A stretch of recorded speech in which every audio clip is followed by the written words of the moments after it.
यत्पादाम्बुजरेणव स्वीयानां तान् निजाचार्यान् प्रणमामि मुहुर्मुहुः। यदनुग्रहतो जन्तुः सर्वदुःखातिगो भवेत् तमहं सर्वदा वन्दे श्रीमद्वल्लभनन्दनम्। अज्ञानतिमिरान्धस्य ज्ञानाञ्जनशलाकया चक्षुरुन्मीलितं येन तस्मै श्रीगुरवे नमः। नमामि हृदये शेषे लीलाक्षीराब्धिसायिनं लक्ष्मीसहस्रलीलाभिः सेव्यमानं कलानिधिं। चतुर्भिश्च त्रिभिस्तथा षड्भिर्विराजते योऽसौ पञ्चधार्तये नमः।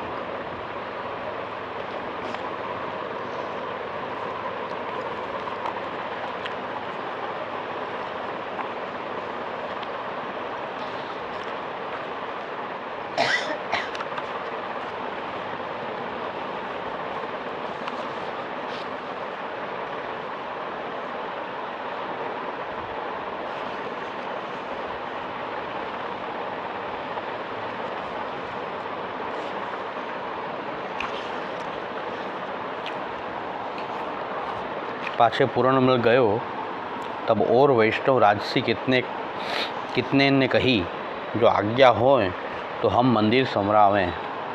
तब श्री आचार्य कहे, पूर्णमल आय के समरावे को। भाव प्रकाश सो यही थे जो प्रभु ने पूर्णमल को मंदिर समरावे की आज्ञा दी है, सो पूर्णमल को सिद्ध मनोरथ सिद्ध करावनो है। ता पाछे पूर्णमल जवाहर को कशप करी थोड़े दिन में बहुत कमाई के आए। या में वैष्णव को ये जताए, जो कछु सेवा संबंधी मनोरथ करी व्यापार करिए और कार्य सिद्ध होनहार न होए तो व्यापार ही सिद्ध न होए, तब वैष्णव सब भगवत इच्छा माने, हरक शोक न करे। प्रभु जितनो करनो होए तितनो सहज ही में सिद्ध होए। तो द्रव्य लेके पूर्णमल आए, मंदिर सिद्ध कराए। तब श्री आचार्य जी आछो मुहूर्त देखी के श्री गोवर्धन धर को मंदिर में पधराए अक्षय तृतीया के दिन। तब पूर्णमल ने बहुत द्रव्य खर्च कियो, आभूषण वस्त्र सामग्री भेंट आदि। तब श्री आचार्य जी प्रसन्न होए के पूर्णमल सो कही, जो तेरो मनोरथ होए सो राखे मती सब करियो। तब पूर्णमल ने श्री आचार्य जी सो विनती करी, महाराजाधिराज मेरो यह मनोरथ है, जो अपने हाथ सो अति सुगंध को अरगजा श्रीअंग में समर्पो।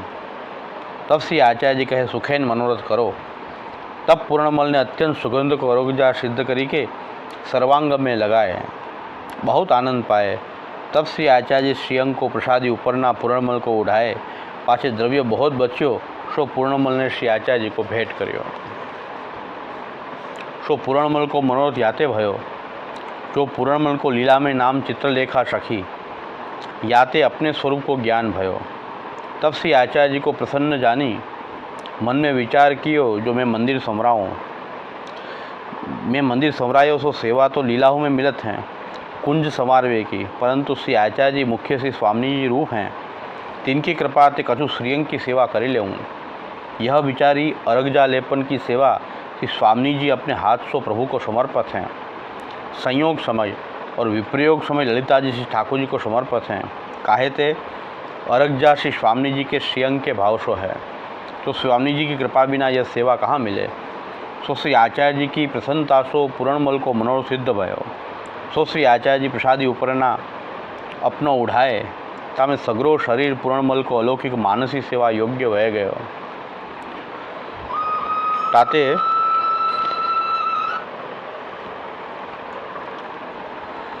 पूर्णमल को भगवत सेवा नहीं पधराई, मानसी में मगन भय। मंदिर संवरावे तामे वितजा सेवा सिद्ध भई, या में ये जताए, जो भाव करी के एक ही सेवा में फल भयो। एक दिन अरगजा लगाए, तन करी धन करी मंदिर संवराए, ताते भाव बिना जन्म भर तनुजा वितजा सेवा करिए, परंतु मानसी फल रूप पावत नहीं। सो प्रीति सो एक ही बार में फल पाए, ताते प्रीति सर्वोपरि फल को सिद्ध करत है, ये जताए।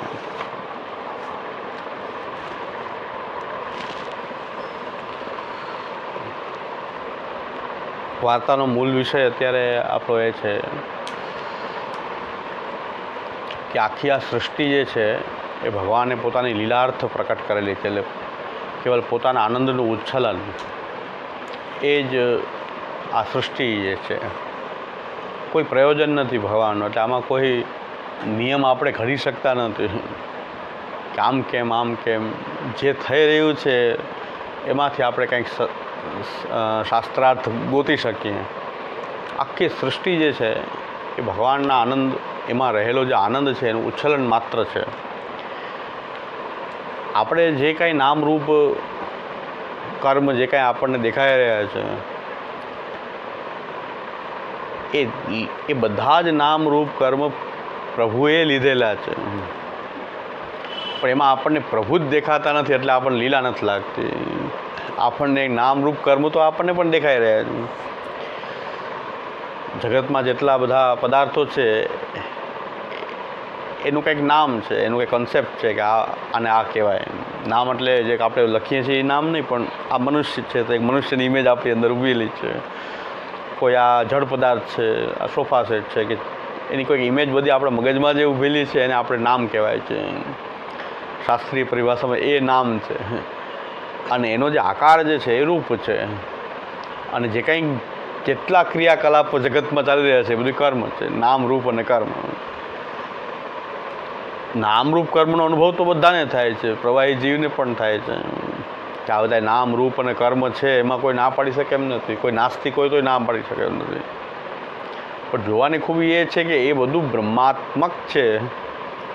અને બ્રહ્માત્મક છે એટલું જ નહીં, પણ એ ભગવાનના આનંદનું ઉચ્છલન છે, ભગવાનની આ લીલા છે. એવો અનુભવ કરવો એ કોઈ માટે શક્ય નથી, આપણી માટે શક્ય નથી. પણ વિષય એ છે કે ભગવદ લીલાને સમજવી, ભગવદ લીલાને માણવી, અને આપણે ભગવદ લીલામાં જ છીએ એવી અનુભૂતિ આપણને પણ થાય કે આપણે ભગવદ લીલામાં છે. આ બધું ચાલી રહી છે કે ભગવદ લીલા છે. એ પ્રકારનો ભાવ નિરંતર બન્યો રહેવો એ પુષ્ટિ માર્ગનો મૂળભૂત સિદ્ધાંત કહો તો સિદ્ધાંત પુષ્ટિ માર્ગ આપણો મૂળભૂત પાયો આ છે કે ભગવદ લીલા રૂપે સમગ્ર સૃષ્ટિને જોવી, એ ભગવદ લીલાનો અનુભવ કરવો. શ્રી મહાપ્રભુજીએ મંગલાચરણમાં જ ત્રિવિધ લીલા ભગવાનની બતાવી છે. શાસ્ત્રાર્થ પ્રકરણના મંગલાચરણમાં નમો ભગવતે તસ્મૈ કૃષ્ણાય અદ્ભુત કર્મણે રૂપ નામ વિભેદેન જગત ક્રીડતી યો યતઃ યો જગત ભૂત્વા ક્રીડતી યતો જગત ક્રીડતી યહ ક્રીડતી. ત્રણેય પ્રકારની ભગવાનની ક્રીડા છે. યહ ક્રીડતી, યો જગત ભૂત્વા ક્રીડતી, આ ત્રણમાં બધી લીલા આવી ગઈ. એક યહ ક્રીડતી લીલા છે ભગવાનની, જેમાં દિવ્ય નામ રૂપ ધારણ કરીને આત્માનંદ સમુદ્રસ્થમ કૃષ્ણમેવ વિચિંતયેત. એ પ્રકારની એક ભગવાનની જે લીલા છે કે દિવ્ય નામ રૂપ જે સ્વામીજીઓ ને ચંદ્રાવલીજી ને લલિતાજી ને સખીજનો ને ગોપ બાલકો ને નંદરાયજી, યશોદાજી, એ યહ ક્રીડતી, એ તો યહ ક્રીડતી લીલા છે કે એમાં નામ, રૂપ, કર્મ બધા સચ્ચિદાનંદ પૂરેપૂરા, એમાં ભરપૂર સચ્ચિદાનંદાત્મક એ નામ, રૂપ અને કર્મ એ પ્રકારની એક ક્રીડા છે ભગવાનની. બીજી ક્રીડા જે છે યો જગત ભૂત્વા ક્રીડતી, આ જગતરૂપ થઈને ભગવાન પણ એક લીલા કરી રહ્યો છે. યો જગત ભૂત્વા ક્રીડતી અને યતો જગત ક્રીડતી. આ ત્રણ પ્રકારની ક્રીડા સમજી જાય તો બધું જ ભગવદ લીલા અંતર્ગત આવી ગયું. છતાંય અનુભવ ન થઈ શકે, આપણું મને માને નહીં, બધી વાત હું ગમે એટલું બોલી ન મળે. ભગવદ લીલા છે એવી અનુભૂતિ કરવા માટે તો શ્રી વલ્લભ શરણ થકી સૌ થઈ પડે છે. એટલું શ્રી મહાપ્રભુજીના ચરણારવિંદના આશ્રય સિવાય કોઈ બીજો ઉપાય નથી. આ તો આપણને થોડી ખબર છે એટલે બોલી લે છે એટલું છે. પણ એ લીલાઓની અનુભૂતિ કરીને લીલારૂપ લાગવું અને એ રીતે સમજાવવું એ તો કેવલ મહાપ્રભુજીના ચરણારવિંદના આશ્રય સિવાય શક્ય નથી. શ્રી વલ્લભના કે ચંદ્ર ચરાબિંદ સબજગ માય અંધેરો. મહાપ્રભુજી એ રીતે લીલાને અનુભવ કરવાવાળા છે ને એમનું ચરણ પકડી લઈએ તો સૂકું વસ્ત્ર જે છે લીલા પાસે રહે તો ભીનું થઈ જાય. લીલામલ શારદાદી કતાખિલ શરીરભ્રત, તો આર્દ્ર જે છે ભીનું કપડું જે છે સૂકા કપડા ઉપર પડે એ પણ ભીનું, જેટલી ભીનાશ ગ્રહણ થાય એટલી યથાધિકાર. પૂરેપૂરું એટલું ભીનું થાય કે ન થાય એ સવાલ છે, પણ કાંઈ કે ભીનાશ આવી જાય એટલે એ લીલાની અનુભૂતિ કરવાની કોઈ ભીનાશ જે છે, જે શ્રી મહાપ્રભુજી તો આખો એ લીલા વિગ્રહ છે સાક્ષાત. અંગ અંગ પ્રતિભાવન કે ભૂષણ વૃંદાવન સંપત્તિ અંગ અંગે.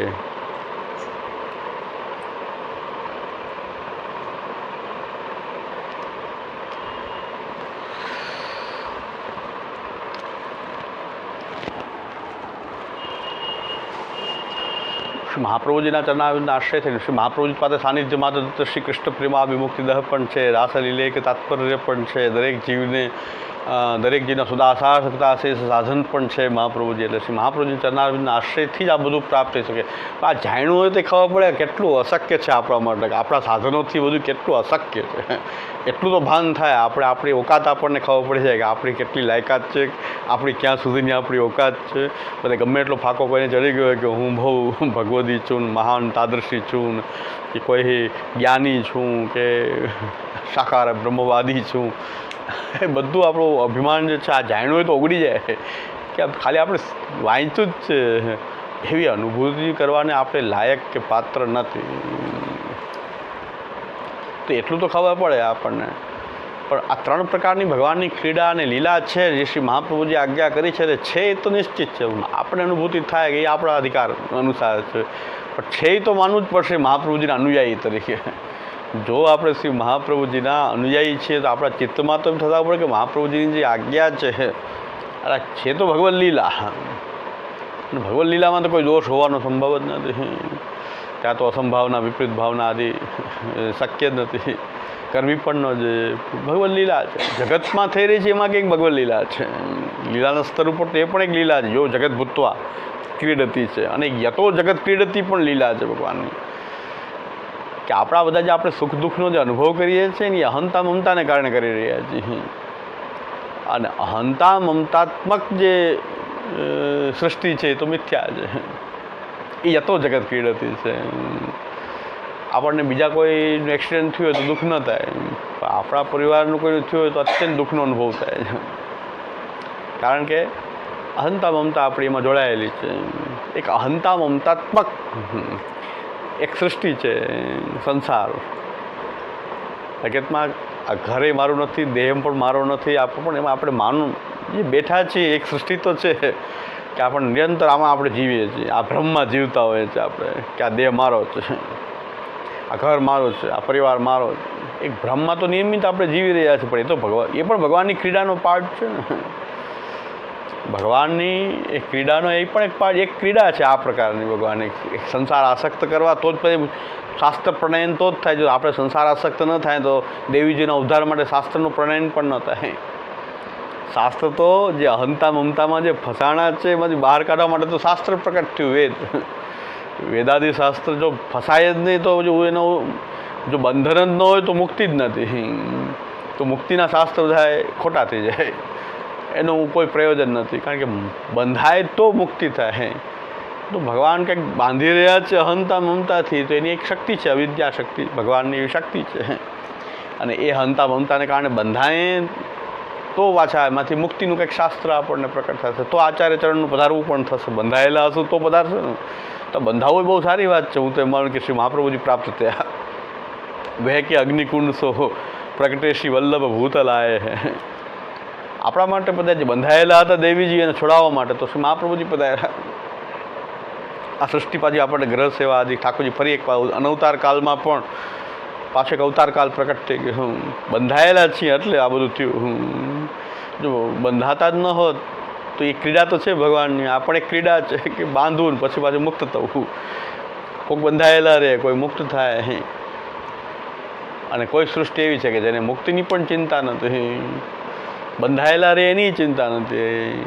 એને તો ભક્તિ થવી જોઈએ. બંધાયેલા તો બંધાયેલા, અહંતા મમતા છૂટે કે ન છૂટે, પણ ભક્તિ થતી હોય તો અહંતા મમતા કોઈ બાધક નથી.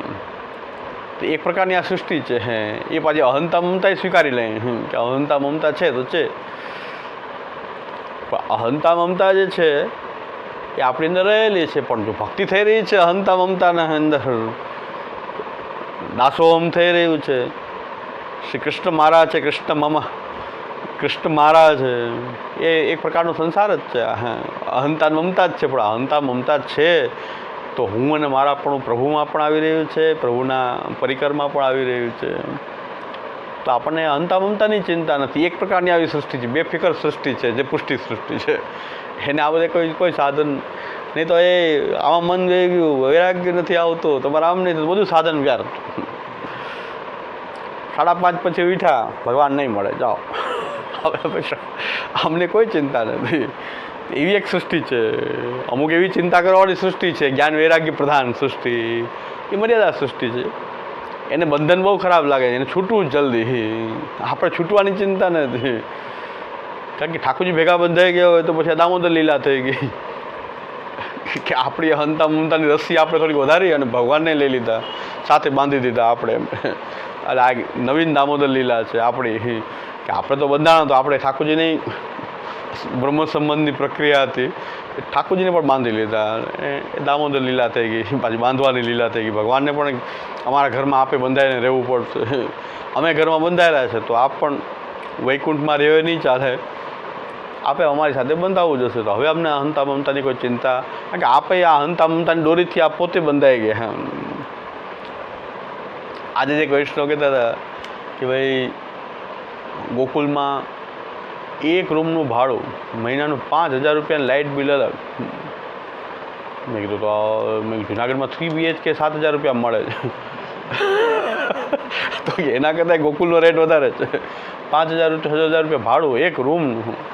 ઓડી મળે એમાંય ફ્લેટ તો નહીં.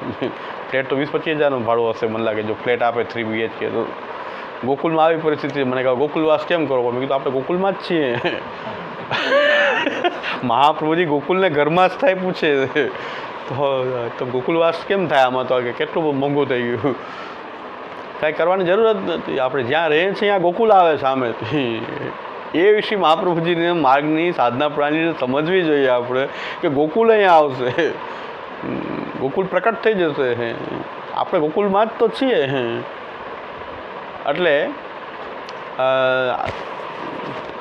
જ્યાં સુધી આ સમજાય નહીં ત્યાં સુધી આપણે ફાફા મારતા રહીએ. અને વિસ્મૃત કંઠમણી ન્યાયથી, વિસ્મૃત કંઠમણી ન્યાય છે કે કંઠમાં મણી ખૂબ દિવ્ય મણી કંઠમાં બાંધેલો હોય ને આપણે ગોતતા હોય ક્યાં છે મણી? તમારા ગળામાં જ પહેરેલો છે, તમે એને જ ભૂલી ગયા. તમે ગળામાં પહેર્યો છે એ ભૂલી ગયા, અને બધી જગ્યાએ ગોતો છો કે અહીંથી ફાફામાં પારસમણીનું પાત્ર લઈને ઘેર ઘેર ભિક્ષા માંગે. એટલે વિષ્ણુદાસજીની વધાઈમાં, મહાપ્રભુજીની વધાઈમાં વિષ્ણુદાસજી કેવી સુંદર વંદના કરી મહાપ્રભુજીને, કે ભલે વિષ્ણુદાસ વિનોદ ઘર ઘર હોત ગોકુલ ગામ છું. ઠાકોરજી પ્રગટ્યા ત્યારે તો એક ગોકુલ હતું, મહાપ્રભુજી પ્રગટ્યા એટલે તો ઘર ઘરમાં ગોકુલની લીલા પ્રકટ થઈ ગઈ. ભલે વિષ્ણુદાસ વિનોદ ઘર ઘર હોત ગોકુલ ગામ.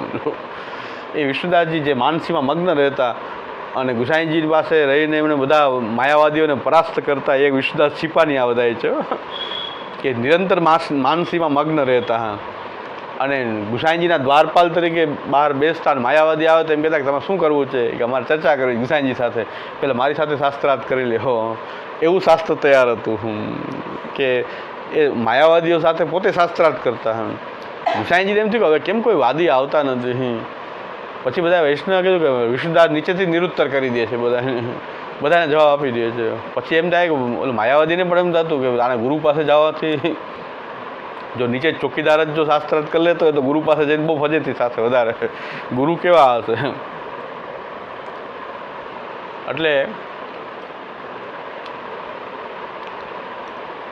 દાદાજી શ્રી દીક્ષિતજી મહારાજથી જે છે એ જે ગુરુ પાસે ભણ્યા, સત્ય ધ્યાન તીર્થ સ્વામી પાસે, એમનો વાસણ માંજવાવાળો એક પટાવાળો, જેને આપણે કહીએ ને વાસણ માંજવાવાળો હતો, એને આખું મધ્વાચાર્યજીનું આખું બ્રહ્મસૂત્રનું ભાષ્ય મોઢે હતું. સાંભળી કાયમી સાંભળતા એનું માધવ ભાષ્ય આખું મોઢે હતું. અને એના ખાલી વાસણ માંજવાનું કામ કરવાવાળો નોકર. એટલે દાદાજી ત્યાં ભણવા માટે ગયા. દાદાજીએ કીધું કે માધવ ભાષ્ય મારે ભણવું છે. કે માધવ ભાષ્ય ભણવું હોય તો અમારો આ માણસ ભણાવી દેશે, વાસણ માંજવાવાળો. મારી જરૂર નથી, ભણાવી દેશે. તો હવે આવા ગુરુ જો શિષ્ય આવા હોય તો પછી ગુરુ કેવા હોય? એટલે એ ગુરુ કેટલા વિદ્વાન હશે. તો તમારે શાંકર ભાષ્ય ભણીને માધવ ભાષ્ય ભણવું હોય તો મારી પાસે ભણો. પહેલાં શાંકર ભાષ્ય આખું ભણવું પડે અને પછી હું માધવ ભાષ્ય ભણાવી. ખાલી માધ્ય ભાષા ભણવું હોય તો અમારો આ માણસ જે છે વાસણ માનતા ભણાવી દેશે. આખું અણુભાષ્ય આપણને મોઢે એકેને છે, એ કે મહારાજને મોઢે નથી તો આ તો માણસોને એનું મધ્વાચાર્યજીનું આખું ભાષ્ય જે આપણું અનુભાષ્ય છે એમ એ કંઠા કર્યું તો આજે એક મહારાજને પણ એક મહારાજ એવા ન મળે જેને આખું અનુભાષ્ય મોઢે હોય. તો ગુરુના ઓલે પટાવાળા જેવો જે વાસણ માનતા માતૃભાષ્ય બોલી દે આખું.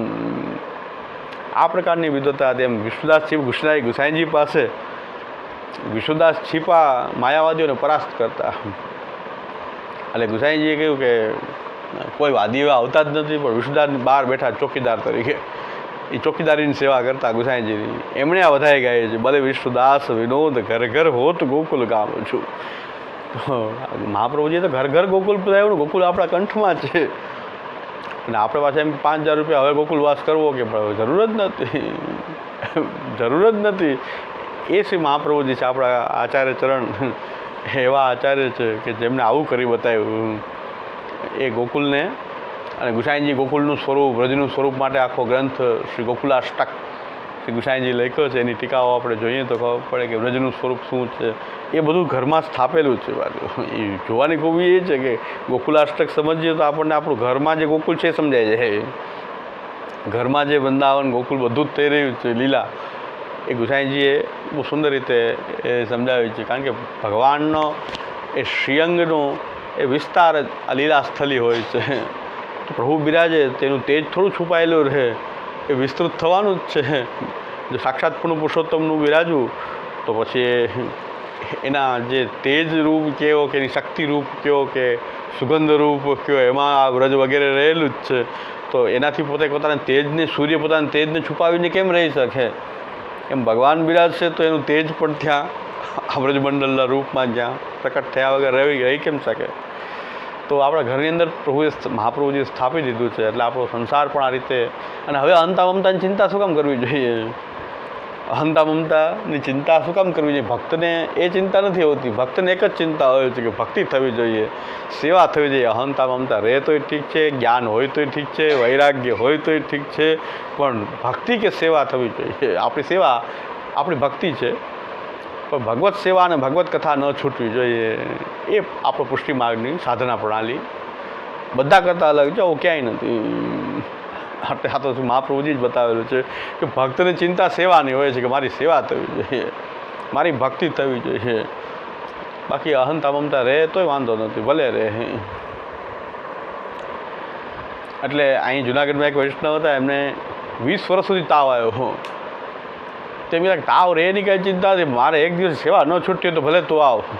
એ તાવ સાથે વાત કરતા, કાયમ આવતું, ચિંતા મને ચિંતા નથી કે પણ સેવા સમયે તારે શાંતિ રહી જવું. ઠાકોરની સેવા થઈ જાય, રાજભોગ થઈ જાય, સેન થઈ જાય, પછી આવી જાય. તાવને પણ એમ કહેતા કે આવી જા, તારે આવ, તું બિચારો ક્યાં જાય? હવે તને અહીં ગમતું હશે તું આવ. પણ એ ભક્તને એમ છે કે તાવને કારણે હું સેવા ન કરી શકું એવું ને, બાકી પછી કાંઈ વાંધો નથી, ભલે આવે. તાવ આવતો હોય તો આવે. 20 વર્ષ સુધી રોજ તાવ, પણ ભગવત સેવા ચાલતી રહી ને તાવ એ ચાલતો રહ્યો. તેમ કહેતા કે તાવની ચિંતા નથી કે જલ્દી મને મટાડો, હે પ્રભુ આ મટાડી દો, એ કંઈ ચિંતા ન. તેમ કે સેવા થઈ રહી છે. સેવા સમય પાછું જો ન ઊભું થાય તો ચિંતા છે કે ભાઈ આપણે ઠાકોરજીની સેવા ન કરી શકીએ, એવું ન થવું જોઈએ. બસ આ ભક્તિ છે, આ પુષ્ટિ માર્ગ છે. કોઈને સમજાય એવું નથી, બધાને કાંઈ મગજ કામ ના કરે કોઈનું. પુષ્ટિ માર્ગ આવો છે કે ભાઈ અહીં ભક્તને એટલી જ ચિંતા હોય કે ભાઈ અહંતા મમતાની ચિંતા નથી. ભાઈ આ સંસારમાં અહંતા મમતા છે તો છે, આપણા પરિવાર વગેરેમાં અહંતા મમતા તો છે, ક્યાંય વાંધો નહીં. સેવા થઈ રહી છે ને, અહંતા મમતા સેવામાં આડે નથી આવતી ને, બસ. તો આ પુષ્ટિ માર્ગ છે. અમ્મા ક્ષત્રાણીના 2 પુત્રો મૃત્યુ પામ્યા. અમ્મા ક્ષત્રાણી જે છે રોજ રોતા, ઠાકોરની સેવા કરીને રોજ રોતા. હા, તો આ તો આવા ભગવત ભક્ત સાનુભાવ ઠાકોરજીનો અને પુત્ર માટે રડે એવું શક્ય નથી. ભાવ પ્રકાશમાં હરિરાયજીને ખબર પડી કે આ રોવાનું અલગ છે કે ઠાકોરજી જે છે આ 2 પુત્રો સાથે ખેલતા અને એ દર્શન કરતી. એ ઠાકોરજીનું સુખ હવે રહ્યું નહીં એમ. ઠાકોરજીના એ ગોપબાલ જેવા હતા અને એની સાથે ઠાકોરજી ખેલતા અને એનું હું દર્શન કરતી. એ હવે ગયું, એ રડવું આવી રહ્યું છે. ત્યાં પુત્રના મૃત્યુનો શોક નથી.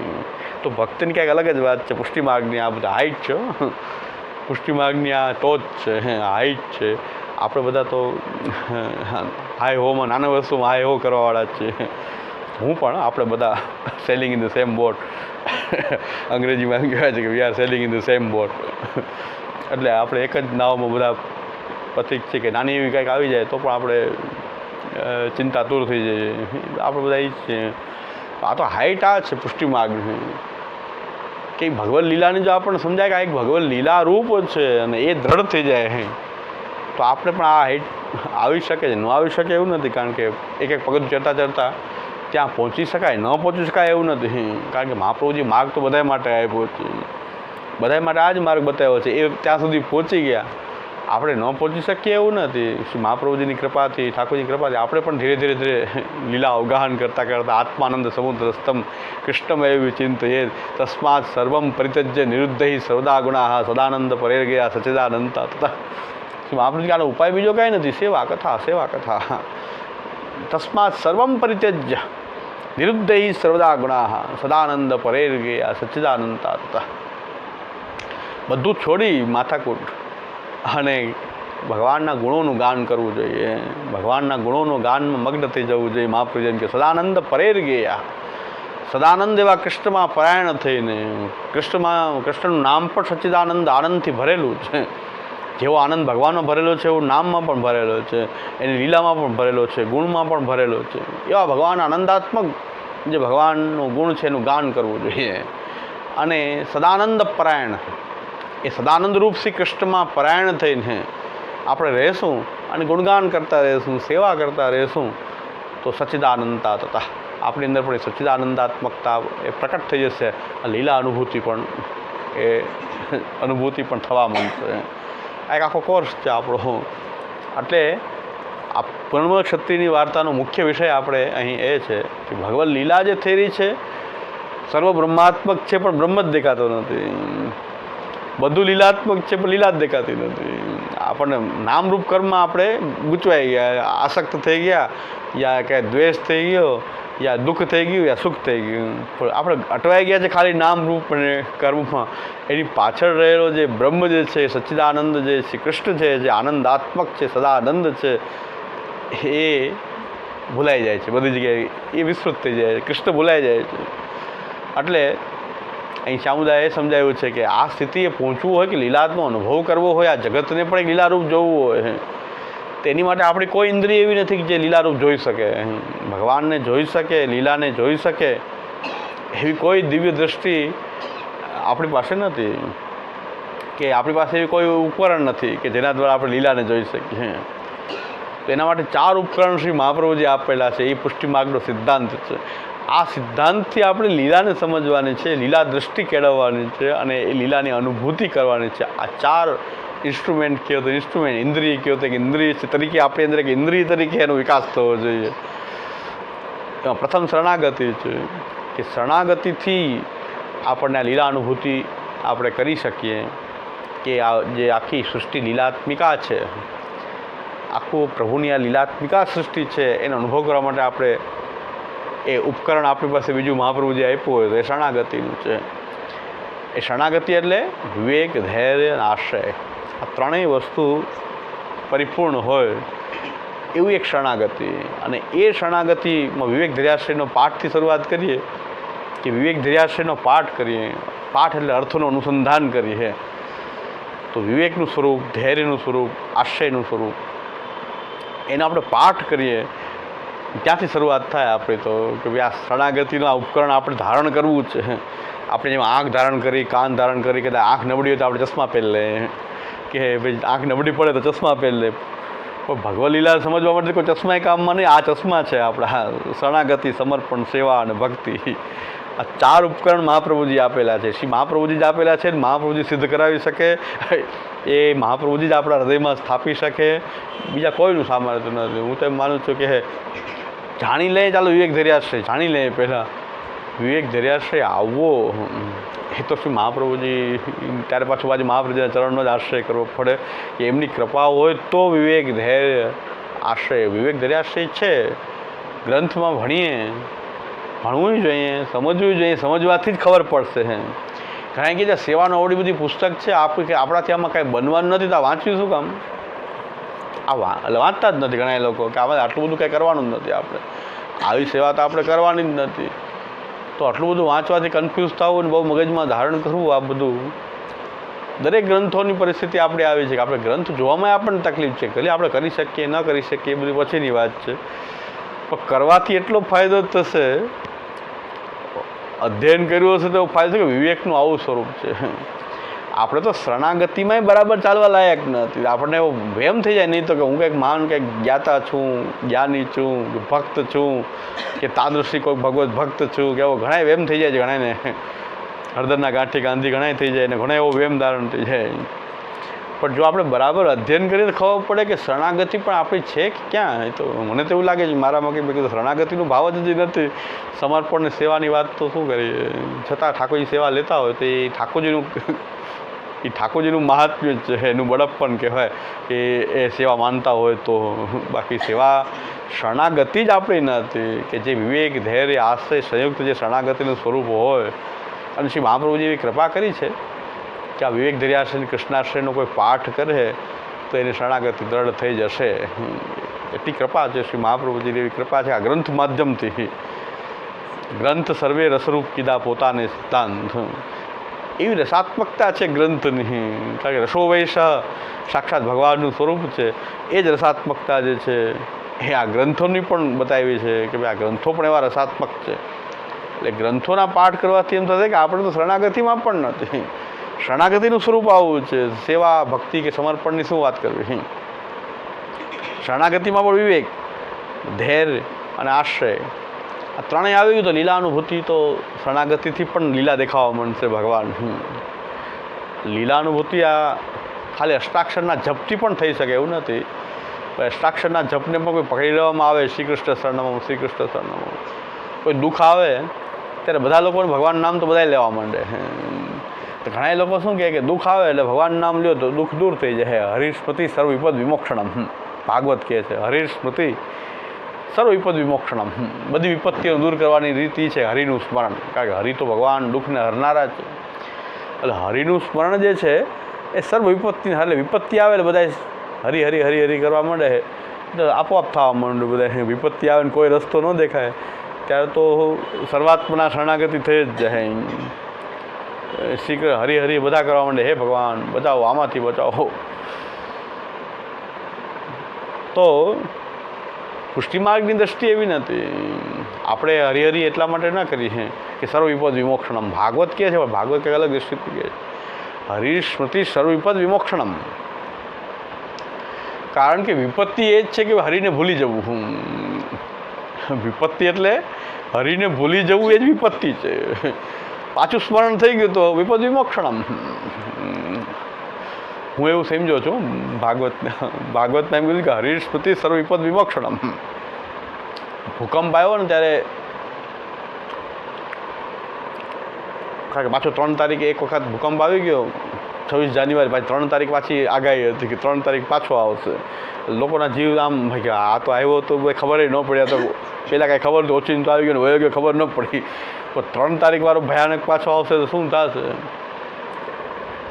એમાં હું રાજકોટ ગયો હતો. તો રાતના બધા લોકો બહાર સૂવે, ઘરમાં નહીં કોઈ, બધા બહાર સૂવે. તો હું એની બધા એ શું જેની આ રોકાણ એ બધા બહાર સૂતા, તો આપણે બહાર અંદર નહીં બહાર સૂવાનું, બધા બહાર. તો બહાર સૂતા હતા બધા. એમાં મારા મોટા બાળક, વડીલ બાળક પણ હતા. એમણે કીધું જરાક હલવલ થાય તો કે આવ્યો આવ્યો આવ્યો એવું થતું હતું. તો કોઈક બહાર નીકળી જાય ને બધા લોકો બોલવા માંડે આવ્યો આવ્યો. તો એવું બધાને ફરક ઘૂસી ગયો કે કાંઈક હવે કોઈકના ઘરમાં કાંઈક કોઈક ડ્રેસિંગ ટેબલ આમ ખેંચતો હતો તો એ અવાજ થયો બધા બહાર નીકળી ગયો કે પેલો ટેબલ ખેંચતો હતો. ઉપરના માળે કોઈક ટેબલ ખેંચે તો અવાજ તો થાય તો કે ભાઈ બહાર નીકળી જાઓ, બહાર નીકળી જાઓ, આવી ગયો આવ્યો ભૂકંપ આવ્યો. એટલું બધું ભયાનક વાતાવરણ હતું. ત્યારે અમારા વડીલો હતા કે નહીં હરિ હરિ હરિસ્મૃતિ સર્વ વિપદ વિમોક્ષણમ. કે હરિ હરિ કરો તો વિપત્તિથી મુક્તિ થઈ જાય. બધા અત્યારે હરિ હરિ કરો. ભાગવતનો અર્થ પુષ્ટિમાર્ગી અર્થ આવો નથી હો. હરિ હરિ કરો વિપત્તિ દૂર થઈ જાય એવો અર્થ નથી. પણ હરિની સ્મૃતિ ન થવી વિસ્મૃતિ એ વિપત્તિ છે. પુનઃસ્મરણ કરો તો વિપદ વિમોક્ષણમ. આ બધા દુઃખનું કારણ શું છે? હરિને ભૂલી જવું. એ સર્વ દુઃખોનું કારણ છે. એટલે મહાપ્રભુજી આપણને એમ કીધું ભાઈ અશક્ય હરિરેવાસથી સર્વમાશ્રય તો ભવે. એ શ્રી મહાપ્રભુએ કીધું બધું અશક્ય લાગે ત્યારે ભગવાનનો જ આશ્રય કરવો. અશક્ય હરિરેવાસથી સર્વમાશ્રય તો ભવે, ભગવાનનો જ આશ્રય કરવો. એટલે અશક્ય વસ્તુ સિદ્ધ થઈ જાય એટલા માટે નહીં, પણ હવે કોઈ ઉપાય નથી ત્યારે ભગવાનનો આશ્રય કરો. બહુ ભયમાં એકદમ આમ તેમ દોડાદોડી કરવી એના કરતાં ભગવાનનો આશ્રય કરવો અશક્ય છે. અશક્ય હરિરેવાસથી સર્વમાશ્રય તો ભવે. પણ અશક્યવા સુશક્યવા સર્વથા શરણમ હરિ.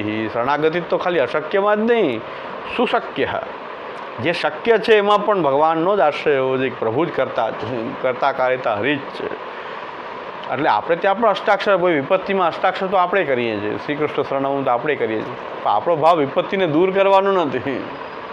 ભગવદ આશ્રય આપણો ભય ન રહે. આ પરિસ્થિતિમાં આપણો ભગવદ આશ્રય છૂટી ન જાય. આપણે આને રક્ષણ કરી રહ્યા છો. વિપત્તિ તો વિપત્તિ રહેવાની છે, જે થવાનું છે થાય, આશ્રય ન છૂટી જાય એની ચિંતા આપણને હોય. એટલા માટે આપણે શ્રી કૃષ્ણ શરણમાં કરીએ. આપણું મન તો જાય કે ભાઈ વિપત્તિ દૂર થઈ જાય એવું આપણની ઈચ્છા તો હોય. મહાપ્રભુજી કહે છે કે દુઃખ આવે ને તો દુઃખ દૂર થઈ જાય એવી ઈચ્છા આપણને હોય જ છે. કારણ કે મહાપ્રભુજી પણ કહે છે દુઃખ હા નવ તથા પાપે ભયે કામમાં. દુઃખ હા નવ, દુઃખ આવે દૂર થઈ જાય એવી ઈચ્છા તો આપણને હોય જ છે. પણ મહાપ્રભુ કહે છે કે એમાં ભગવદ આશ્રય ન છૂટવો જોઈએ. દુઃખની હાનિ થાય તો આપણી ઈચ્છા હોય તો એમાં કંઈ ખોટું નથી કે આપણે દુઃખી થવા ઈચ્છતા નથી, પણ એમાં ભગવદ આશ્રય છૂટી ન જવો જોઈએ. એવા કોઈ ઉપાય ન અજમાવી લેવા જોઈએ જેથી કરીને ભગવદ આશ્રય છૂટી જાય.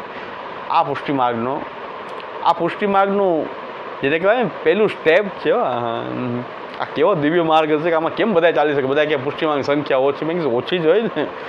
આનું પહેલું સ્ટેપ જ આવું જ છે કે જ્યાં આપણે લૌકિક વસ્તુ માટે અષ્ટાક્ષર નથી લેતા, દુઃખને દૂર કરવા અષ્ટાક્ષર નથી લેતા, પણ આ પરિસ્થિતિમાં ભગવદ આશ્રય ન છૂટી જાય એનું રક્ષણ થવું જોઈએ. રક્ષણીય તથા શ્રયા વિવેક ધૈર્ય સતતમ રક્ષણીય તથા શ્રયા. મહાપ્રભુજીની આજ્ઞા આ થઈ ગઈ કે વિવેક ધૈર્યનું પણ રક્ષણ કરવું જોઈએ ને આશ્રયનું પણ રક્ષણ કરવું જોઈએ. તો આશ્રયનું રક્ષણ કરવા માટે આપણે ત્યાં શ્રી કૃષ્ણ શરણમ કરીએ છીએ. અને જો આ ભાવના આપણી અંદર દ્રઢ આવી ગઈ, એક વખત પુષ્ટિ માર્ગના સિદ્ધાંતને સમજતા જો શરણાગતિનો આવો ભાવ આપણી અંદર આવી ગયો કે આપણે આશ્રયનું કોઈ પણ પરિસ્થિતિમાં રક્ષણ કરવાનું છે. શ્રી કૃષ્ણ શરણમાં શ્રી કૃષ્ણ જીવનની કોઈ પણ પરિસ્થિતિ ઉત્પન્ન થાય, જીવનમાં વર્ષમાં વર્ષ પરિસ્થિતિ આવી શકે ન આવી શકે એવું નથી, પણ એમાં આપણો ભગવદ આશ્રય ન છૂટે એની જ ચિંતા હોવી જોઈએ. એ પ્રકારની આપણી શરણાગતિ છે. અને જો આવું આપણા મનમાં થઈ ગયું તો ભગવદ લીલાને આપણે અનુરૂપ થઈ ગયા, શરણાગતિથી અનુરૂપ થઈ ગયા. કારણ કે બે વસ્તુ થવાની જ, સારું થાય યા ખરાબ થાય. એ બે ભગવદ લીલા છે એવું લાગવા માંડે. કારણ કે બેમાં આપણે ભગવદ આશ્રયનું રક્ષણ કરવું જોઈએ. ખરાબ થાય તો સારું થાય તો શ્રી કૃષ્ણ શરણમ ન છૂટવું જોઈએ. જો આ પ્રકારની શરણાગતિનો ભાવ આવી ગયો તો શું થઈ ગયું, આપણે ભગવદ લીલાને પાછા અનુરૂપ થઈ ગયા અને દરેક ભગવદ લીલામાં આપણે એને અનુરૂપ થઈ ગયા અને ભગવદ લીલાને અનુભવ કરવા માંડ્યા. અને ભગવદ લીલા જે છે એનો અનુભવ થવા માંડે આપણને કે આ બધું ભગવાનની લીલા જ છે. આપણે તો કેવલ શ્રી કૃષ્ણ શરણમ કરવાનું છે. ખાલી આટલું પણ પકડી લીધું આપણે, શ્રી કૃષ્ણ શરણમ. બહુ મહાન વસ્તુ છે. અષ્ટાક્ષર બધા અંધકારમાં એક મોટો મહાપ્રભુજી આપણને એક બ્રહ્માસ્ત્ર આપી દીધું છે. જીવન બાકી અંધકારમય છે કે દરેક પરિસ્થિતિમાં શ્રી કૃષ્ણ શરણમમાં ભગવાન શ્રી કૃષ્ણનો દૃઢાશ્રય એવું બલ છે. આપણું અષ્ટાક્ષર જે છે, ભગવત શરણાગતિ જે છે એ આપણું એવું બલ છે કે આપણે ગમે એટલા ઝંઝાવાત આવે જીવનના એની આપણે ટકી શકીએ, એની સામે સારી રીતે ટકી શકીએ. કવચની જેમ આપણે એનું આ એક ઇન્સ્ટ્રુમેન્ટ મહાપ્રભુએ આપેલું છે કે તમે આ ધીરે ધીરે તમે ભગવદ લીલાને સમજી જશો. શરણાગતિ જો દ્રઢ થઈ ગઈ તો વિવેક, શરણાગતિ દ્રઢ થઈ ગઈ એનો મતલબ વિવેકસ્તુ હરિ સર્વમ નિજે છાતક કરીષ્યતિ પણ આવી ગયો. અને નિજે છાતક કરીષ્યતિ એટલે ભગવાન એની ઈચ્છાથી કરી રહ્યા છે. અને એ કોઈક વસ્તુ કંઈ ખરાબ હોઈ શકે જ નહીં. ભગવાન કરે એમાં શું ખરાબ હોઈ શકે? ભલી એ ખેલ વેકી બાન, એમાં કંઈ ખરાબ તો, કારણ કે એ તો આનંદનો ઉચ્છલન. એ શરણાગતિથી પણ આપણે ધીરે ધીરે આ ભગવાનની લીલાની અનુભૂતિ કરવાની પાત્રતા આપણી અંદર ઉત્પન્ન એ થઈ શકે છે. અને વિવેકસ્તુ હરિ સર્વમ નિજે છાતક કરીષ્યતિ, બધું જ ભગવાન એની ઈચ્છાથી કરે છે. ભગવાન જે કરે છે એ તો પાછું એના આનંદના ઉચ્છલનથી જ કરી રહ્યા છે. ભગવાન કરવાનું કંઈ આપણી જેમ કર્મ થોડું છે, જ્ઞાન ઈચ્છા પ્રયત્નપૂર્વક કોઈ પ્રયોજનપૂર્વક કરાતું કર્મ થોડું છે. આનંદનું ઉચ્છલન છે. એ આનંદનું ઉચ્છલન છે તો એમાં તો આનંદ જ આનંદ હોય. તો વિવેકસ્તુ હરિ સર્વમ નિજેચ્છા તક કરીષ્યતિ જે સમજાઈ ગયું તો ભગવદ લીલા સમજાઈ ગઈ કે બધું આનંદનું ઉચ્છલન છે. જે કાંઈ કરી રહ્યો છે ભગવાન એ તો એના આનંદનો જ ઉચ્છલન થઈ રહ્યું છે. બસ એને માનવું જોઈએ, એને ભગવદ લીલા રૂપે સમજવું જોઈએ. અને એનો ધીરે ધીરે પ્રભુ કૃપાથી આપણી અંદર પણ એવી પાત્રતા આવી જાય કે આપણે એને લીલારૂપ માનીને એમાં કોઈ પણ પ્રકારની વિચલિત થયા વગર જીવનમાં જે કંઈ થઈ રહ્યું છે ભગવાનની લીલા છે. સાક્ષીનો ભવતા અખિલા. હા, શરણાગતિમાં આપણે ઘણું બધો વિચાર હજી કરી શકીએ છીએ. એક તો વિવેકની સિદ્ધિ માટે જે 4 ઉપાય બતાવ્યા કે પહેલું પ્રાર્થના ત્યાગ, હઠ ત્યાગ, અભિમાન ત્યાગ અને અનાગ્રહ. આ 4 ઉપાય અજમાવશું તો ધીરે ધીરે આ વિવેકસ્તુ હરિ સર્વમ નિજેચ્છા તક કરીષ્યતિ. સર્વમ જે કાંઈ પણ થઈ રહ્યું છે એ સર્વમ નિજેચ્છા તક કરીષ્યતિ. એક વસ્તુ નહીં, સર્વમ જે કાંઈ પણ થઈ રહ્યું છે એ નિજેચ્છા તક કરીષ્યતિ. અહીંયા અવ્યય પ્રયોગ કર્યો છે. નિજેચ્છાતા અવ્યય છે. અવ્યય પ્રયોગ એટલે એમાં કોઈ એ હંમેશા શુદ્ધ જ હોય. અવ્યય, સનાતન, શુદ્ધ, એમાં કોઈ વિકાર ઉત્પન્ન, બધું એકદમ આનંદાત્મક. ભગવાનની ઈચ્છા તો આનંદાત્મક એ લીલા જ હોય છે. નિજેચ્છાતઃ કરીષ્યતિ તો અવ્યય પ્રયોગ છે ત્યાં વ્યાકરણ દૃષ્ટિએ. તો એનો પણ એ મિનિંગ એ જ થાય છે કે ભગવાનની લીલા તો વિકાર વગરની છે. કોઈ હેતુ વગર, એમાં કોઈ પ્રયોજન કે સિદ્ધિ નથી, કોઈ સ્વાર્થ નથી, કેવળ નિર્વિકાર ભગવાનની તો એ આનંદાત્મિકા એની લીલા છે. એટલે કરીષ્યતિથી કર્મ આવી ગયું, કર્મ એટલે લીલા આવી ગઈ, લીલાનું આનંદાત્મક રૂપ આવી ગયું. તો વિવેકથી જ આપણને ભગવદ લીલા આ બધું જ જે કાંઈ થઈ રહ્યું છે ભગવાન કરી રહ્યો છે, એની ઈચ્છાથી કરી રહ્યો છે.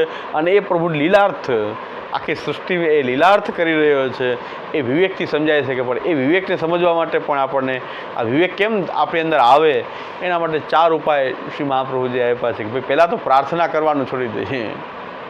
કે ભાઈ પ્રાર્થનાની એક તો હે ભગવાન આ કરી દો, હે ભગવાન આ કરી દો. ભગવાનને બધી ખબર છે, અંતર્યામી છે, એટલે કોઈ પ્રાર્થનાની આવશ્યકતા નથી.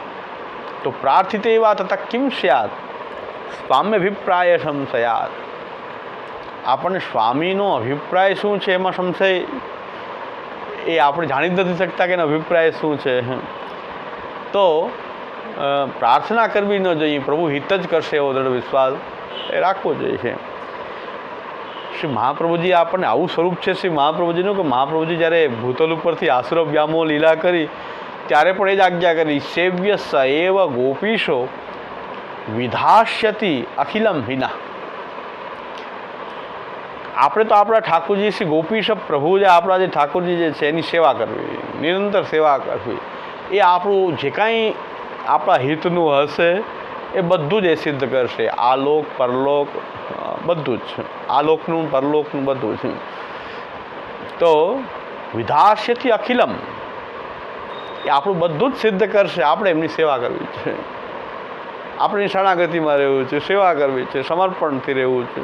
વિધાસ્યથી અખિલમ હિના એ જે કરશે એમાં આપણું હિત જ હશે. એ શ્રી મહાપ્રભુજી અંતિમ આજ્ઞા આપણી માટે લીલામાં પધારતી વખતે આપણને વિશ્વાસ આ દેવડાવ્યો છે કે આવી રીતે રહેજો. પાછળથી ભલામણ કરે ને કે હવે કેમ રહેજો, કે સેવ્ય સૈવ ગોપીશો વિધાસ્યથી અખિલમ હિના. આ મહાપ્રભુજીને કમસે કમ મહાપ્રભુજીમાં જેને વિશ્વાસ હોય, ગુરુ તરીકે ભાવ હોય, મહાપ્રભુજી આપણા માટે જ પ્રગટ્યા છે, આપણો હિત કરવા પ્રગટ્યા છે, એવો પણ આપણને વિશ્વાસ હોય તો મહાપ્રભુજી આપણને વિશ્વાસ દેવડાવવા માંગે છે કે વિધાસ્યથી અખિલમ હિના એ આપણું બધું જ સિદ્ધ કરશે. આ એક પારલૌકિક બધું એ સિદ્ધ કરશે. અને જે કરશે એમાં જ આપણું હિત હશે. જે કરશે એમાં આપણું હિત હશે. એટલે કોઈ પ્રાર્થનાની આવશ્યકતા છે જ નહીં. ભગવાન હિત કરવાવાળા છે, હિત કરવાનું ઠાની લીધું છે કે આપણું હિત જ કરવું છે. પછી એને પ્રાર્થનાની જરૂર નથી. પ્રાર્થના કરશો તો જ કરશે એવું નથી. એને ઠાની લીધું છે. યહ વ્રત નિશ્ચય કર લીનો એક કે યહ વ્રત માધો પ્રથમ લીહો, જો મેરે ભક્ત કો દુઃખ દે તાકો ફારો નખન હિયો. યહ વ્રત માધો પ્રથમ લીહો. અમે મેં ઠાકોરજી કે મેં તો વ્રત લઈ લીધું છે કે શકદેવ પ્રપન્નાય તવાસ્મિતિ આચતે અભયમ સર્વભૂતે દદામ એતદ વ્રતમ મમ. વાલ્મીકી રામાયણ.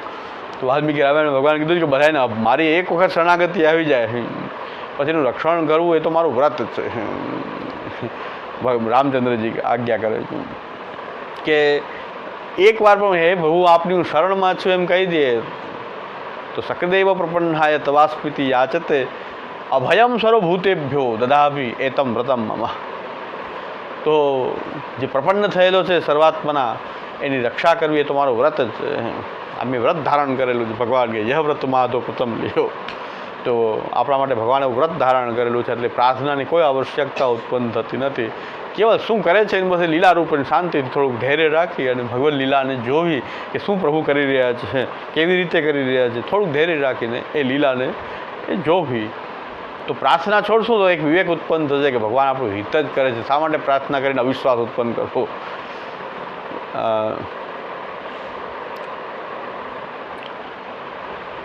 બહુ પ્રમાણિક ઓફિસર હોય, કોઈ જે પ્રમાણિક વ્યક્તિ હોય એને તમે ભલામણ કરાવો તો એનું વિપરીત પરિણામ આવે. પ્રમાણિક વ્યક્તિ છે એને ભલામણ જરૂર નથી તો કર્તવ્ય બુદ્ધિ સારું જ કામ કરે છે. તમે ભલામણ કોઈની પાસે કરાવો તમારી ઇમ્પ્રેશન નેગેટિવ પડે. ઘણા એમ કે ભલામણથી કામ થઈ જાય એવું બધા એમ નથી. પછી કરપ્ટેડ હોય તો થઈ જાય, પણ જો કોઈ વ્યક્તિ પોતે જ પવિત્ર વ્યક્તિ હોય તો તમે ભલામણ કરો તો શંકા આવે કે તમે ભલામણ કરાવો છો તો એનો મતલબ કે કાંઈક ગોટાળો કરાવો છો મારી પાસે, તમારામાં કંઈક ખોટ છે, કેમ ભલામણ કરાવી રહ્યા છો? ભલામણ કરાવો કે હું તો કામ સારું જ કરવાનો છું. ભલામણ કરવાથી તો વાત બગડી ગઈ કે તમે ઉપરથી કેવડાવ્યું કોઈના દ્વારા, તો એનો મતલબ કે કંઈક હવે શંકાસ્પદ છે તમારું. પ્રમાણિક વ્યક્તિ છે એને ભલામણની જરૂર નથી. એટલે ઉલટું પડી જાય, ભલામણ કરાવવાથી ઉલટું પડે, એમાં વધારે જેમ ભલામણ કરાવે વાત બગડી જાય ઘણી વાર. આ બધા ધ્યાન રાખવું પડે. આપણે કે મારી બહુ લાગવગ છે લગાડી દઉં, લાગવગ બધી જગ્યાએ ન લાગે. એટલે એમ ઠાકોરજીને આપણે જો કંઈક ભલામણ કરે, ખોટી પ્રાર્થના કરીએ તો ઠાકોરજી એમ છે કે આ તો મારીમાં અવિશ્વાસ થઈ રહ્યો છે. ઠાકોરજીને વિશ્વાસ પ્રિય છે. અવિશ્વાસથી તો ઠાકોરજી એમ થાય કે હું આમ મારો શરણાગત છે ને મને પ્રાર્થના કરી એનો મતલબ મને સમજે છે શું? હું તો અંતર્યામી તરીકે અંદર જ બિરાજી રહ્યો છું. હું તો યંત્રી છું, તમે તો યંત્ર છો. તમે જે નાચી રહ્યા છો એ મારા યંત્રી હોવાને કારણે તમે નાચી રહ્યા છો. અંદરથી નચાવું છું તો હું, અને મને પાછા એમ કહો છો કે આમ કરો. એટલે અવિવેક ઉત્પન્ન થઈ ગયો. આ એક અવિવેક, મહાપ્રભુજીની પરિભાષામાં એને કહે છે અવિવેક થશે. નિજે છાતક કરીષ્યતિ છે એના માર્ગમાં અવરોધ થશે જો પ્રાર્થના કરશો તો. વિપરીત વાત થશે કે ભાઈ તમે પ્રાર્થના શું કામ કરી રહ્યા છો, એને બધી એ તો હિત જ કરનારા છે. તો પ્રાર્થિત એ વાત હતા કિમ સ્યાત સ્વામ્ય અભિપ્રાય શું છે યાદ? એ સ્વામીનો અભિપ્રાયમાં કે તમને ખબર નથી કે પ્રભુનો અભિપ્રાય શું છે, આપણું કઈ રીતે શું કરવા માંગી રહ્યા છે પ્રભુ, એ આપણે જાણતા નથી. તો પ્રાર્થના કરીને શા માટે અવિવેક ઉત્પન્ન કરીએ? પહેલું પ્રાર્થના ત્યાગ, ત્યાર બીજો વિવેક છે હઠ ત્યાગ. અભિમાન ત્યાગ, હઠ ત્યાગ. અભિમાનનો ત્યાગ, પ્રભુ સિવાય મારું કોઈ હિત કરી શકે એવા અભિમાનની બુદ્ધિ કોઈનામાં રાખવી, એ અભિમાન છોડી દેવું જોઈએ. કેવલ એક જ અભિમાન હોવું જોઈએ.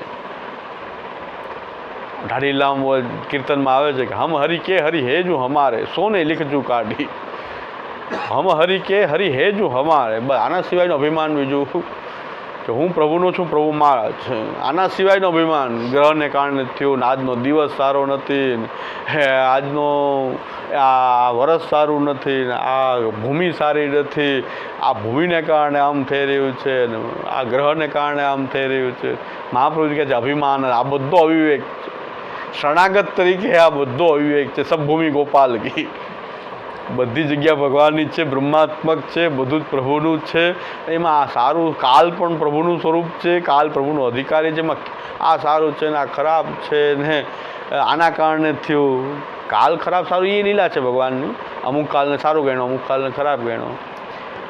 પણ મને કંઈક ખરાબ થયું તો આ ખરાબ ચોઘડિયામાં કર્યું હતું એટલે થયું છે, ખરાબ કાલમાં કર્યું એટલે થયું, આ ઘરમાં રહેવા આવ્યા ત્યારથી આમ થયું, આ ભૂમિમાં આવું કંઈક છે એટલે આમ થયું. આ બધા અભિમાન પુષ્ટિમાર્ગીને શોભે એવી વાત જ નથી. આ પુષ્ટિમાર્ગીને શોભે એવી વાત નથી. એટલે આપણે ત્યાં અન્નકૂટ લીલાની, આ ગોવર્ધન લીલાને બહુ જોરશોરથી હજી ચાલુ જ છે, જોરશોરથી મનાવીએ છીએ. આપણે 15 દિવસ સુધી મનાવીએ, 20 દિવસ સુધી મનાવીએ છીએ આપણે.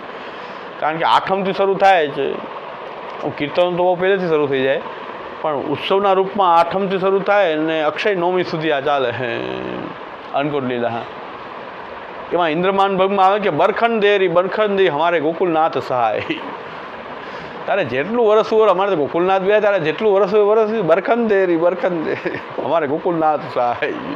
વ્રજભક્તોમાં એટલો બધો સ્પિરિટ આવી ગયો કે અમારા ગોકુલનાથ ઠાકોરજી જો અમારા સાથે વિરાજી રહ્યા હતા, તારે જેટલું વરસ હોય અમને કાંઈ નહીં થાય વરસ હોય એટલે કાલને તારે જે કરવું એ કરી લે. કા કરે કોઈ ઇન્દ્ર અમારો કૃષ્ણ સહાય. સર્વદેવનો દેવ ઇન્દ્ર એ પણ અમારું શું બગાડી શકશે, અમારી સાથે કૃષ્ણ છે.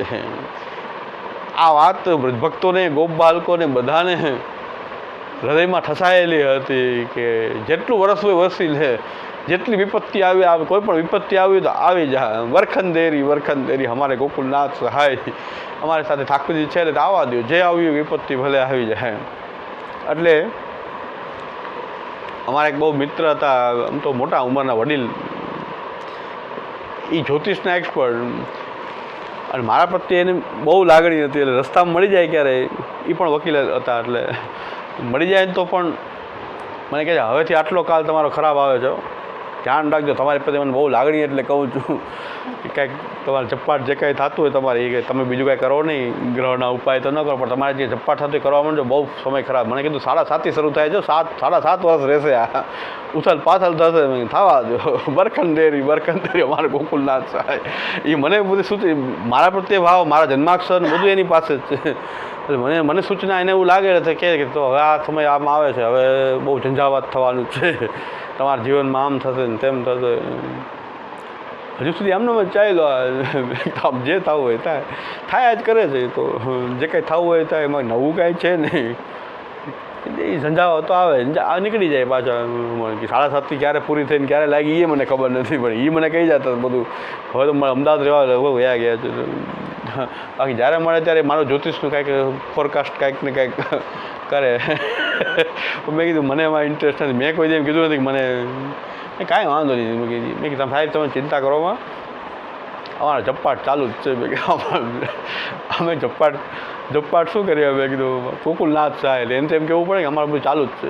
એ કે તમારે જે થતું હોય કરવા માંડો, વધારે કરવાની જરૂર છે આ બધામાં નીકળવા માટે.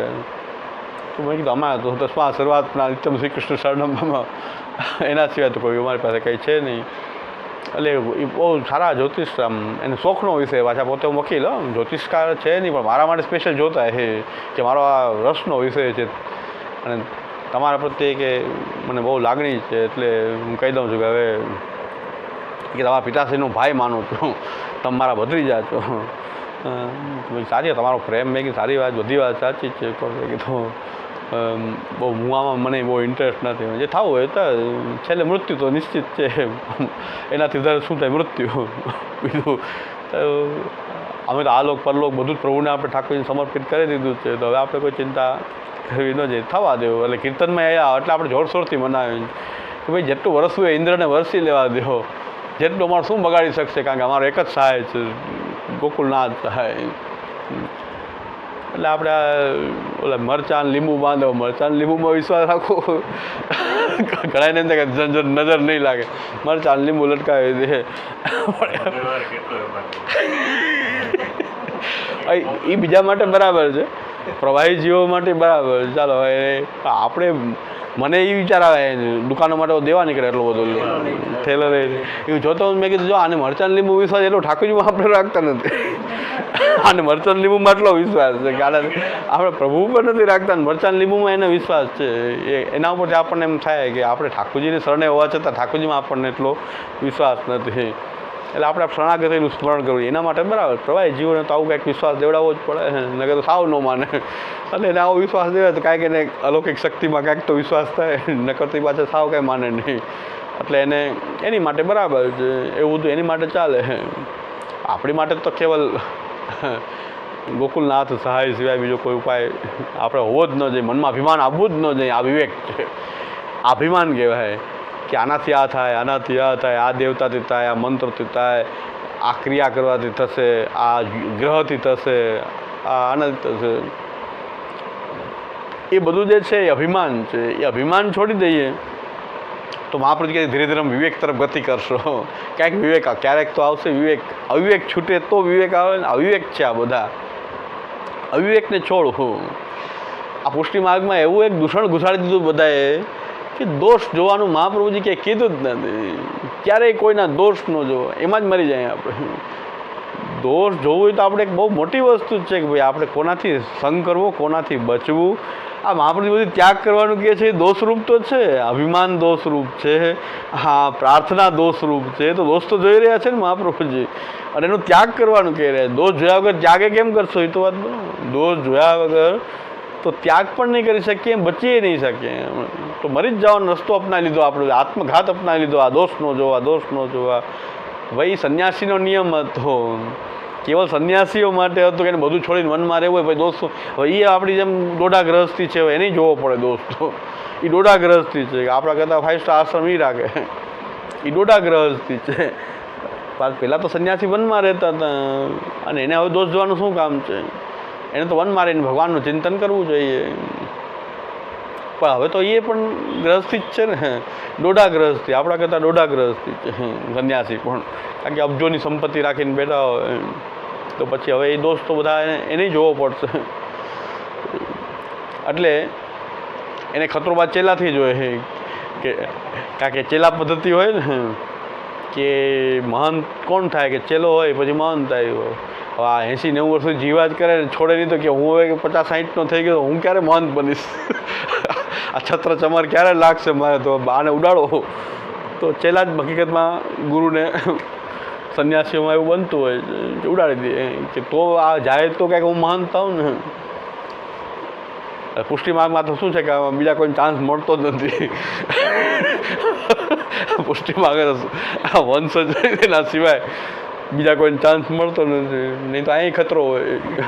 હારે આખો સાવધાન કરતો એનાથી જ સાવધાન રહેવું પડે કે એ ક્યાંક ગાદીએ બેસવા માટે ક્યાંક એ જ સાવધાન એનાથી જ રહેવું પડે. પહેલાં એ બધાને સાવધાન કરતો સૌથી નજીક એનાથી જ ધ્યાન રાખવું પડે. સૌથી પહેલાં તો એનું જ ધ્યાન રાખવું પડે.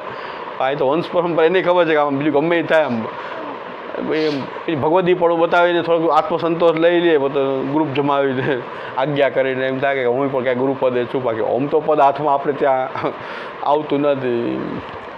એ થોડુંક પછી સત્સંગ મંડળ જમાવીને થોડુંક આજ્ઞા કરીને એમ થાય કે આપણે પણ ક્યાંક છીએ, આપણા છેલ્લા 5-10-20 તો છે કે જે આપણી આજ્ઞાનું અનુસરણ કરે છે. એવો સંતોષ લઈ લેતા હોય ઘણા. પણ આ સાધુઓને તો આ તકલીફ છે કે એના જો શિષ્ય હોય એ પાછો આ એના ગાદી ઉપર આવે. જ્યાં સુધી આ જો જાય નહીં ત્યાં સુધી એને ગાદી હાથમાં ન આવે. એટલે આવું બંધ સંન્યાસીઓને એમાંય ચેતવું પડે. દોસ્તો અહીંયા જોવો પડે, ચેલામાંય દોષ જોવો પડે કે દોષ જોયા વગર તો એની ચાલે નહીં તો એનાથી જ એનું મૃત્યુ થઈ જાય. દોષ તો જોયા વગર ચાલે એમ જ નથી. તો સંન્યાસ જો સાચી રીતે સંન્યાસ પાડતો હોય તો દોષ જોવાની જરૂર નથી, અન્યથા તો ચાલે જ નહીં. મહાપ્રભુજી કે જે પ્રાર્થના એ દોષ છે, છોડો. તો દોષ ન જોયા હોય તો કેમ છોડીએ આપણે? અભિમાનનો ત્યાગ કરો કે કૃષ્ણ સિવાય કદાચ આપણું મૃત્યુ કોઈ ગ્રહને કારણે થાય, કોઈના મેલી વિદ્યાથી થાય, તો પણ આપણે એમ ન માનીએ કે મેલી વિદ્યાથી થયું ને ગ્રહથી થયું છે. ભગવાનની એવી ઈચ્છા છે તો ભાઈ કોઈ પણ માધ્યમ બની શકે. ગ્રહે માધ્યમ બની જાય કે મેલી વિદ્યાએ મહાન બની જાય, પણ ઈચ્છા તો ત્યાં ନିଜે જ છાતક કરી છે, ନିଜે જ છાતક કરી છે. ભગવાન એ ନିଜે જ છાત કરી શકે, એની ઈચ્છાથી જ કરે છે. એમાં અમે કોઈ પણ અભિમાન રાખવા તૈયાર નથી. આવું કોઈ અભિમાન અંદર એક જ અભિમાન છે કે પ્રભુ મારા સ્વામી છે. એના સિવાયનું અભિમાન કોઈ પણ આવવું જ ન જોઈએ. ગ્રહ અને આ અને વાસ્તુ દોષ ને જે કાંઈ ઘણા બધા પછી વાસ્તુ દોષ, ઘરમાં આ દોષ ને આ દોષ છે ને આ દોષ છે, એના કારણે આમ થઈ રહ્યું છે. તો અભિમાન ત્યાગ, ત્યાર પછી આવે હઠ ત્યાગ. આપદગત્યાધિકારીએ શું હઠસ ત્યાજ્યશ્ચ સર્વથા. મહાપ્રભુ કહે છે આપત્તિ આવી ત્યારે કોઈ પણ પ્રકારની હઠ ન રાખવી. મહાપ્રભુજી આપણને સુંદર આજ્ઞા કરી દીધી છે કે ભાઈ આપદગત્યાધિકારીએ શું હઠસ ત્યાજ્યશ્ચ સર્વથા. આપત્તિ આવી છે તો એ આપત્તિનું નિવારણમાં કોઈ હઠ ન રાખવી, ભગવદ આશ્રય ન છોડવો. પણ કોઈ એવી હઠ આપણે ધારણ કરી લીધી હોય અપરસની કે આચારની, આપદગત્યાધિકારીએ શું આપત્તિ ઉત્પન્ન થઈ ત્યારે કોઈ પણ પ્રકારની હઠ, આપત્તિમાં હઠનો ત્યાગ કરી દેવો. જો હઠ રાખી તેના મતલબ કે તમે શરણાગતિ નથી. આપત્તિ ઉત્પન્ન થઈ તમે હઠ છોડો છો ત્યારે તમે શરણાગતિ નિજેચ્છા ભગવાનની ઈચ્છા એવી છે તમે તેની સામે ચાલો છો ઈચ્છાની સામે. ભગવાનની ઈચ્છા તમે અત્યારે આપત્તિ આવી છે તો તમે હઠને છોડી અને મહાપ્રભુજી કહે રહેશો તો તમારો વિવેક છે. અન્યથા વિવેક સિદ્ધિ નથી. તમે સામે ચાલી રહ્યા છો, તમારે કંઈક સાધન બલ બતાવી રહ્યા છો કે હું મરી જઈશ પણ આ નહીં કરું. એટલે હઠસ ત્યાજસ્ય સર્વતા. તો એ હઠનો ત્યાગ આવે તો પણ આપણે નિજેચ્છાત કરીષ્યતિ એ સિદ્ધ થાય. અને છેલ્લે અનાગ્રહ, કોઈ પણ પ્રકારનો દુરાગ્રહ જે છે એ આપણે છોડવો. અને ત્રણ જો એક સ્માર્ત ધર્મ, પછી વૈદિક ધર્મ અને ભગવત ધર્મ, એમાં ભગવત ધર્મની સામે આ બે ધર્મ શ્રૌત અને સ્માર્ત જે છે એ તુચ્છ છે. તો આગ્રહ હંમેશા ભગવત ધર્મનો, શરણાગતિ, સમર્પણ, સેવા, ભક્તિનો આગ્રહ જે છે એ મુખ્ય રાખવો જોઈએ.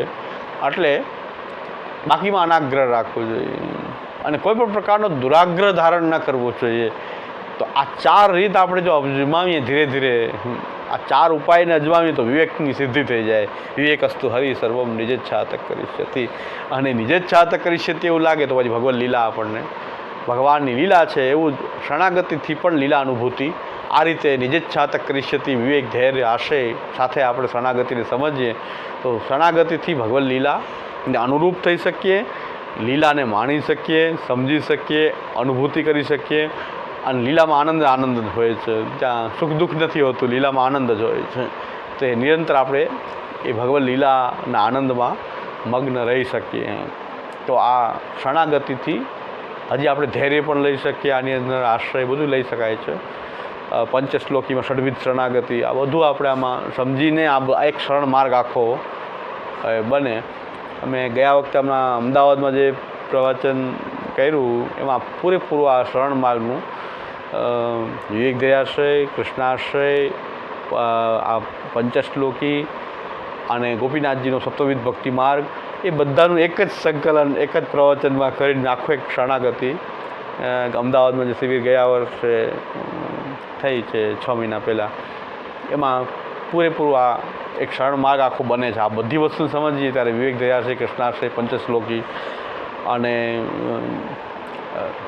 સપ્તવિધ ભક્તિ માર્ગ, સાધન દીપિકા, આ બધાથી એક શરણ માર્ગ આખો આપણને સમજાય. અને નિરંતર આ અધ્યયન કરતા રહેવું જોઈએ શરણાગતિનું. તો ધીરે ધીરે શરણાગતિના ધર્મો પણ, કારણ કે મહાપ્રભુજીની વાણી સાક્ષાત શ્રી મહાપ્રભુજીનું સ્વરૂપ છે. અને નિરંતર અધ્યયન કરતા રહીશું તો ધીરે ધીરે આપણા જીવનમાં પણ એ શરણાગતિ આવશે. અને શરણાગતિ દ્વારા પણ આપણે ભગવત લીલાને અનુભવ કરી શકીએ. એ આ વિષય છે. એટલે આખો વિસ્તાર હવે નથી કરતા શરણાગતિનું, પણ આના પછી આપણે સમર્પણ લેશું, પછી સેવા લેશું, ભક્તિ લેશું. ચારેય ઉપકરણને થોડા થોડા સમજી લઈએ અને એનાથી આપણે લીલા અનુભૂતિ તરફ કેવી રીતે જઈ શકીએ. એટલે શામુદાય કહે છે કે બારી છે, તો શરણાગતિની બારીથી તમારા જે લૌકિક ક્રિયાકલાપોને શરણાગતિની બારીમાંથી જુઓ, વિવેક ધૈર્યાશ્રયથી જુઓ એને, તો તમને ભગવત લીલા સમજાશે, ભગવત લીલા દેખાશે. સીધું જોશો તો તમને સુખ દુઃખને બધું લાગશે, પણ જ્યારે વિવેક ધૈર્યાશ્રયની બારીમાંથી જોઈએ, વિવેકસ્તુ હરિ સર્વમ નિજેચ્છાત કરીષ્યતિ, એ બારી દ્વારા આપણે જોશું તો એક ભગવત લીલા દેખાશે. જડૈન ચરણ કેરો ભરોસો, જડૈન શ્રી વલ્લભ નખ ચંદ્ર છટાવી, સબ જગમાં અંધેરો ભરોસો, દૃઢૈન સાધનયોર નૈયા કલિને જાસુ હો, सूर कहा कहे द्विविधया धरो, बिना मोल को चेरो भरोसो, दृढ़ चरणन केरो भरोसो. श्री वल्लभादि, श्री गोपीनाथ जी प्यारे, श्री गुसाई जी परम प्यारे.